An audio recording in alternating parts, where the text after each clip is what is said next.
दोस्तों कैसे हैं आप सब। हम ईरान, इसराइल और अमेरिका जंग से बहुत सारी बातें सीख चुके हैं। जियोपॉलिटिक्स की बातें बहुत सारी सीख चुके हैं, दिफा की सीख चुके हैं। आज की वीडियो में हम एक बहुत जबरदस्त बात सीखने जा रहे हैं कि ये जो मिसाइल होता है ये कैसे फिजा में छोड़ दिया जाए तो इसके अंदर कौन सा कोई पायलट बैठा होता है, कैसे आगे जाके हिट करता है, अपने टारगेट को कैसे ट्रेस करता है, और फिर जो आगे से एंटी मिसाइल छोड़ा जाता है उस मिसाइल को रोकने के लिए ये उससे भी कॉम्प्लेक्स साइंस है। ये फिजा में मौजूद, फिजा में आते हुए मिसाइल को आगे से कैसे आकर पकड़ता है, कैसे आकर उसको तबाह करता है और उसको कैसे ट्रेस करता है। आज की वीडियो में हमने यही साइंस समझनी है, क्योंकि ईरान की तरफ से ये बड़े दावे किए गए और जो इंटरनेशनल न्यूज कंपनियां जो हैं उनकी तरफ से भी ये दावे किए गए, उनकी तरफ से भी ये खबरें जो है ना वो सामने लाई गई कि ईरान ने मिडिल ईस्ट में अमेरिका और इसराइल के बहुत से दिफाई निजाम जो थे उनको तबाह कर दिया है। तो सबसे पहले जो मिसाइल होता है उसके अंदर जो मेन चीजें होती हैं जो कि छोड़ा जाता है अगले के किसी टारगेट को उसके अंदर ऐड करके कि ये इस मिसाइल ने फलां टारगेट पे, फलां एयरबेस पे जाके, फलां फौजी अड्डे पे जाके लगना है। तो उसके अंदर सबसे पहली चीज जो होती है वो सेंसर्स होते हैं। सेंसर जो हैं पहली चीज ये होते हैं। दूसरा, उसके अंदर कंप्यूटर भी होता है। ये बड़ी अमेजिंग बात है कि एक मिसाइल के अंदर क्या क्या होता है। हम समझते हैं कि पता नहीं उसके अंदर गोला बारूदी होता है, ऐसा नहीं है। सिर्फ बारूद ही नहीं उसके अंदर होता, सिर्फ तबाह करने वाली चीजें ही नहीं उसके अंदर होती, उसके अंदर और बहुत कुछ होता है। आप जानकर हैरान रह जाएंगे, आपने इस लेक्चर को एंड तक देखना है। सेंसर जो होते हैं, कंप्यूटर होता है, फिर उसके अंदर गाइडेंस सिस्टम होता है जो उसको आगे लेकर जाता है अपने टारगेट तक। और इस गाइडेंस सिस्टम का भी कंप्यूटर भी इस गाइडेंस सिस्टम का हिस्सा ही होता है। कंप्यूटर इसी गाइडेंस सिस्टम का हिस्सा है। इसके बाद हरकत और सिमत को जो देखने के लिए, उसकी हरकत और सिमत को कंट्रोल करने के लिए सेंसर्स, कंप्यूटर, गाइडेंस सिस्टम, उसके अंदर लगे हुए इलेक्ट्रॉनिक सिस्टम्स, उसके अंदर जैसे मोबाइल में इलेक्ट्रॉनिक सिस्टम होते हैं, कंप्यूटर में इलेक्ट्रॉनिक सिस्टम होते हैं, एक मिसाइल जो है उसके अंदर भी इलेक्ट्रॉनिक सिस्टम्स लगे होते हैं जो उसकी हरकत को, उसके फिजा में चलने को कंट्रोल कर रहे होते हैं, उसको एग्जैक्ट अपने टारगेट की तरफ लेकर जा रहे होते हैं।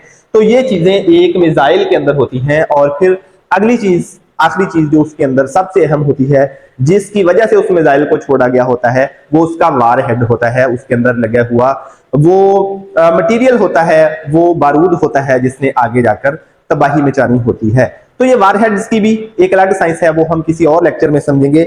आज हमने सिर्फ मिसाइल और एंटी मिसाइल जो है ये कैसे काम करते हैं, इनके अंदर क्या क्या होता है, इसी को समझना है। अब ये मिसाइल जो कि इन चीजों पर मुश्तमिल है, फर्ज किया ईरान की तरफ से छोड़ा जाता है। हम फर्ज कर लेते हैं, हम किसी को टारगेट नहीं कर रहे, हम एक चीज को, एक टॉपिक को समझने के लिए ये एक सूरत हाल फर्ज कर लेते हैं, एक सिनेरियो फर्ज कर लेते हैं। ईरान की तरफ से छोड़ा गया है, आगे से बहरीन, कुवैत या यूएई के किसी भी जगह से उसको रोकने के लिए एक एंटी मिसाइल छोड़ा जाता है। अब ये जब आगे से जा रहा है तो इसकी वेव्स जो हैं वो अगले एंटी मिसाइल सिस्टम को मिलना शुरू हो गई हैं। अब उस एंटी मिसाइल सिस्टम में सबसे अहम चीज जो इसको डिटेक्ट करने के लिए इस्तेमाल होती है वो है रेडार। उसका रेडार जो है एंटी मिसाइल सिस्टम का, सबसे पहली चीज उसका रेडार है जो कि आने वाले मिसाइल को डिटेक्ट करता है, उसकी बुलंदी को, उसकी स्पीड को डिटेक्ट करता है। उसके बाद उसका कमांड एंड कंट्रोल सेंटर होता है। रेडार जो है वो आने वाले मिसाइल का पता चलाता है, कमांड एंड कंट्रोल सेंटर। अब यहां पर कुछ लोग बैठे हुए हैं, वो कुछ इंजीनियर हो सकते हैं, साइंसदान हो सकते हैं, आर्मी के लोग हो सकते हैं कमांड एंड कंट्रोल सेंटर में, जो कि इस एंटी मिसाइल सिस्टम को, जो कि बहुत महंगा होता है, अरबों डॉलर का होता है, इसका एक एक मिसाइल 3 से 4 मिलियन डॉलर, 30 से 40 लाख डॉलर का होता है, बहुत महंगा होता है। इसलिए इसको बनाना भी बहुत मुश्किल होता है, देर से बनता है, महंगा भी होता है और ये जल्दी खत्म भी हो जाते हैं जंगों में। अक्सर आपने देखा होगा कि अरबों के जो दिफाई मिसाइल है ना वो खत्म हो गए हैं। इसराइल के भी हत्ता कि अब तो दिफाई मिसाइल या खत्म हो चुके हैं या होने वाले हैं। हम अपने असल टॉपिक की तरफ आते हैं। कमांड एंड कंट्रोल सेंटर जो होता है, रेडार के बाद कमांड एंड कंट्रोल सेंटर, फिर अगली चीज लॉन्चर सिस्टम, जहां से हमने दिफाई मिसाइल को लॉन्च करना है।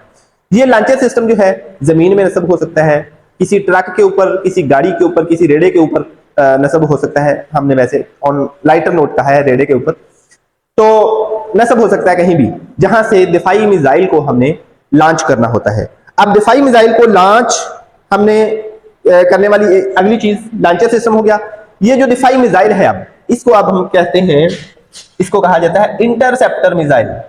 इंटरसेप्टर मिसाइल, इंटरसेप्टर मिसाइल जो है अब ये असल चीज है इसमें, इसने आने वाले मिसाइल को रोकना होता है। आने वाले मिसाइल को ये कैसे रोकता है?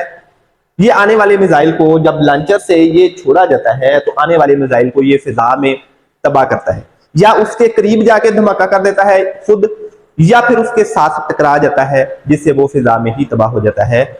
उसका जो डेब्रिस होता है, उसके जो टुकड़े होते हैं वो आकर जमीन पर गिर जाते हैं, जिससे क्या होता है, जिस उस मिसाइल ने जहां जाकर हिट करना था वो वहां हिट नहीं कर सका, बड़ी तबाही, बड़े नुकसान से अगला मुल्क बच गया। तो ये अपने 3 से 4 मिलियन डॉलर लगाकर जो है वो एक बड़ी तबाही से बच जाता है। अगली चीज जो इंटरसेप्टर मिसाइल है, अब यहां ये सबसे कॉम्प्लेक्स चीज है। इसके अंदर वैसे तो इस सारे दिफाई निजाम के और भी हिस्से हैं, मैं आपको बताता हूं, लेकिन इसकी जरा तफसील जान ले। ये जो इंटरसेप्टर मिसाइल है ना, अब यहां पे ये बड़ी कॉम्प्लेक्स चीज है। इसके अंदर भी बारूद है, इसके अंदर भी सेंसर्स हैं, कंप्यूटर है, गाइडेंस सिस्टम है, फिर इसके अंदर लगे हुए पंखे, फिन्स इसके, ये बड़ी इसकी एक कॉम्प्लेक्स चीज है। फिजा में किसी चीज को कंट्रोल कैसे करना है, उसको आगे हरकत कैसे देना है, उसकी रुख कैसे मोड़ना है, ये एक बड़ी कॉम्प्लेक्स साइंस है। हम इसकी तफसील में नहीं जाते, लेकिन हम इतना जान लेते हैं कि इंटरसेप्टर मिसाइल के अंदर ये सारी चीजें लगी होती हैं। इन सेंसर्स, कंप्यूटर्स, गाइडेंस सिस्टम और इलेक्ट्रॉनिक सिस्टम्स के अलावा इसमें जो अदासी चीजें होती हैं वो इसका कॉम्प्लेक्स एरियल सिस्टम है। इसके फिन्स, इसके पंखे जो इसको फिजा में किसी भी सिमत में मुड़ने में मदद देते हैं।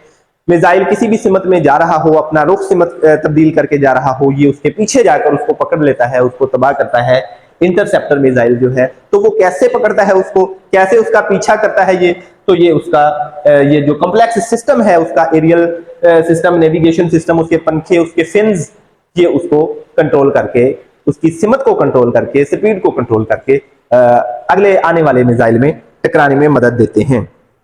फिर इसी इंटरसेप्टर मिसाइल का जो है गाइडेंस और ट्रैकिंग सिस्टम, वो इन्हीं सारी चीजों से जो हमने डिस्कस कर लिया।